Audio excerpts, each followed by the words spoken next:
we wanted to talk about another topic that's seasonal. Seasonal also, exactly. Yeah, topical, yes. Yeah, you want to go ahead? It's Halloween. Halloween is coming up in, what, 6 weeks, 7 weeks? 6.5 weeks. 6.5 weeks. Yeah. She has a kid. I don't have a kid, so I'm not as oh, even before I had a kid. So there's a lot of things that go around with Halloween. And, of course, the big thing is the costuming and parties and everything else that's getting in there. So one of the things that we wanted to talk about, and you made a very cogent comment earlier, is that being creative and creating a costume is fun until it isn't. And it's fun until it ends up being October 30th and you're scrambling trying to finish this costume. Then being the creative and creating your own costume isn't nearly as much fun. So you've got 6.5 weeks. Hopefully you have an idea. If not, take the next half a week or so to figure out what you want to do, what you want to do for yourself, your family, your kids, and start working on it. So that you can get things done in a way that will not be a mad dash at the last minute. And one of the things that I really strongly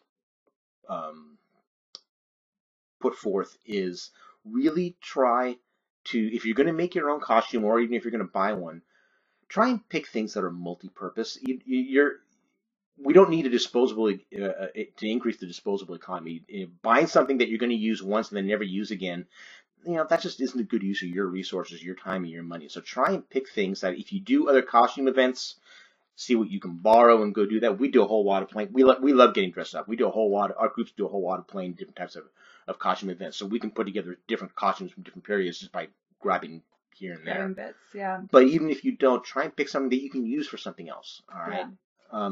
Just so that you're getting more than one use out of what you're doing. I feel like I need to make a little bit of a confession and make a little explanation around this for anybody that is friends with me on Facebook and talking about this conversation. Mm-hmm. I have very few pet peeves in this world. And one of my biggest pet peeves is what's called seasonal creep. Oh. And what that is that it is the fact that I took pictures in Costco of Halloween costumes on July 28th. Oh, right. Right. And now I'm getting pictures. Everybody knows her. Because I'm so verbally violent about it I keep saying that I'm being seasonally violated whenever I take these pictures. Ooh. Is that good?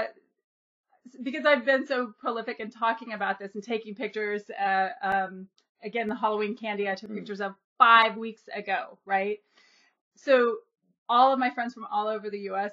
are posting pictures of the same thing, and they're tagging me on all these pictures. We're buying this stuff, obviously, because retailers are smart. We're buying this stuff, but so I feel like I need to confess that there's a time and a place, and you have to decide, and especially for a creative holiday like Halloween, you've got to get to that point where, okay, so now's the time. So we're 6 weeks out. So I feel like it's safe to start talking about Halloween. We're on the other side of Labor Day. Yeah. Like that's how I always feel. When we're on the other side of Halloween, then I'll start talking about Thanksgiving. Yeah. And I always think Thanksgiving kind of gets screwed because it's only 3 weeks before. Everybody skips over Thanksgiving because there's not that much money to be made there, and there's all the money to be made at Christmas. Yeah. So. Yeah. So that being said, we had an experience last year that really showed me how powerful pre-planning is. As we've talked about, my husband is an incredibly creative, very prolific artist. Yeah. And we do a lot of different dress-up costume parties, and I will confess that we perform at Renaissance fairs and been doing that for 30 years. So all of us have like a ubiquitous amount of costumes. My son got really into this animated TV show called Naruto last year, and he wanted to be one of the characters. Well, it was a little bit different than we normally did, but we decided he knew months in advance what he wanted to do, and then we started to pre-plan about 2 months in advance. And we're talking about like anime hair and having to do all this stuff. I think we bought one piece for him, and then we put together the rest of it. Well, about 2 weeks into this process of creating this costume for him, my dad got critically ill. And I was spending almost about every third day, every fourth day driving a 2-hour drive up and back to go see him, to give my stepmom a break, etc. And I was thinking about that after Halloween, if we had not already pre-planned and if we had not already started that process, that would have not, this is going to sound really terrible, but it's really the truth. That would have been a year that Dante couldn't have been what he wanted to be because Grandpa died. Yeah. Right? I mean, that's just that's the truth of it. And yeah, sometimes things happen, but and I think I even wrote an article about it, that it's, Halloween got saved because we had a plan and we had a process, and also my husband was doing a huge amount of the work. I did hang the kid upside down and sprayed his hair for 6 minutes, alternating the hair dye stuff and the hairspray stuff. Yet I should, if I can, what I'll do, on Instagram and Facebook and all that, I'll actually show you guys pictures of him. He looked amazing. He was absolutely amazing. Really, but it is that idea. There's a balancing act with savvy living of planning, but not planning so far in advance that you're not able to enjoy whatever season it is at that moment. I wanted to enjoy summer first. Yeah. Get on the other side of Labor Day. Now we can start talking about Halloween. But you look at what the complexity of the project is, all right, and then you also make contingencies for unexpected events. Yeah. Contingencies for shipments, contingencies for size issue. You start buying materials off of the internet, off of Amazon or whatever, and it comes and, oh crap, it's the wrong size. I need to either modify it or I need to buy another one. If you do things just in time so that last item arrives on October 30th, you're going to be paying a fortune to try to get something before nightfall on the 31st, or you're going to be changing plans around. So don't put yourself in that position. Halloween is supposed to be the fun holiday for everybody. Yeah. Nobody is stuck in the kitchen cooking elaborate meals, wrapping presents, trying to assemble bicycles. It really should be everybody's out there playing, kids, adults, everybody. And so give yourself the best shot at it. Give yourself enough time. Look at the complexity of the project. Give yourself a cushion, and take the time for it. Again, 6 weeks, that's good for most things. If you're what's his name, Neil Patrick Harris and family, then you have probably been planning their outrageous costumes for the past 10 months, but most of us are not like them. So 6 weeks is probably sufficient for most of us. That's funny. I don't have my phone on me. My friend RJ, today is his birthday, by the way. Happy birthday, RJ. And he works at a lot of movie sets. And right now he's got a gig working in creating Not Scary Farm. He's making a lot of scary clowns and other so we get random pictures from him and everything. Anyway, I sent him a text this morning. He said happy birthday, RJ, and he said thank you. I'm covering corpses in blood. Like, I love my friends. So they've been he's been working on those projects and creating that funhouse experience for about 2-3 weeks now, maybe more. Yeah, I was going to say they started sometime in August. Yeah. By the way, that's going to be my favorite quote in the notes below, because I always try to pull a favorite quote out of these sessions. Going back to your comment about getting multiple uses out of a costume, that is one thing that I did not purposely set out to do, but have over the time done that. So I have, again, we've talked about, or I think this may be the first time we ever confessed, we have been performing at Renaissance fairs for 30 years. That's how I met my husband. And so I have my Renaissance costume. And one year I invested in a pair of fairy wings, and I slapped fairy wings on and got some cute stockings. And so that year I was a fairy. The next year I put on a bunch of jewelry, and it was kind of a similar costume. I think I bought a couple extra like silk scarves and put them around my waist. I was a gypsy. Yeah. Exactly. So it's Oh, and one of my favorite alternatives, I have a couple of outfits that I picked up at Savers, one of my favorite thrift stores, and I've been variations of a witch. In fact, I just got a new skirt that I'm so excited about. I've been ripping the hem out of. So it's a fun holiday. It's a creative holiday, but again, give yourself plenty of time so that on the 30th you're still excited about it and you're not sweating it. Yeah. The other aspect we were talking about, and we had some interesting discussions about that, is when to buy the Halloween candy. You can buy Halloween candy at a discount on October 30th, but there's two things to keep in mind. Fingers, so you can see on the video. One is, are they actually going to have it, or come October 25th, are they going to pull all the Halloween candy and replace it with Thanksgiving stuff? And the other is, do you really want to be out there on October 30th with all the other people who are panicking, looking for that last bit of Halloween candy and getting it for, pennies on the dollar? Is that aggravation and frustration and stress worth saving the amount of money? Yeah. And maybe it is, maybe it isn't. But don't back yourself into that. Make your decision, and then you're living with your conscious choice on it. About 2 weeks ago, I was at Safeway, and I was turning the corner, and they had 2 separate massive candy piles displays.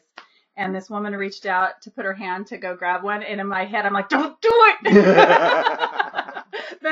She pulled her hand back for a second. I thought I had superpowers. It's like, don't encourage them to do the Halloween, to do the seasonal treat. One thing that, there's so many different places that you can get Halloween costumes. In fact, we live actually very close to one of the biggest costume stores in all of the San Francisco Bay And it's area. a year-round store. It's not a seasonal one. They have all kinds of crazy stuff. To give them a shout-out, it's called House of Humor. And yeah, year-round, they have stuff. So you've got places like that. You've got things online. And Savers is a thrift store that is, I believe, nationwide. They have brand new items, Halloween items they put out about 2 weeks ago that are fantastic prices. And again, for something, if you only want to be the cow once, that's a great place to go and buy the cow costume, but you have to do it early. Yeah.